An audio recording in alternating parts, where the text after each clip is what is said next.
আমরা ইচ্ছে পূরণ সংস্থা থেকে এসেছি। আপনার মেয়ে মোটামুটি ভালো পড়াশোনা করে আমরা জানি।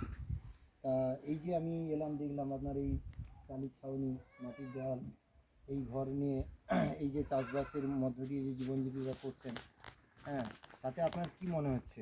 আপনার কি হলে ভালো হয়? আপনার নামটা একটু বলুন আগে। আমার নাম প্রদীপ মণ্ডল। প্রদীপ মণ্ডল। আপনার ছেলে মেয়ে কজন? দুজন।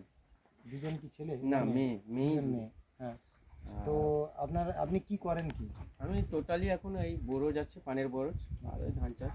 আচ্ছা, ধান চাষ এইটার করছেন। উপরে যা ইনকাম হয় কোনো রকম টেনে টুনে চলছে।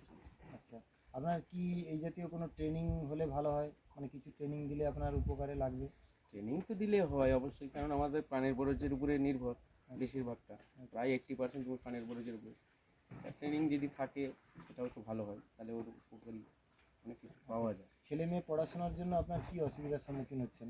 মানে কি হলে ভালো তো হয়? আর্থিক একটু টানাটানি তো আছে, পরপর উঁচু ক্লাসে উঠছে। ঠিক আছে, আমরা পরিস্থিতি দেখলাম, আমরা চেষ্টা করছি আগামী দিনে আপনার কীভাবে পাশে আমরা থাকতে পারি।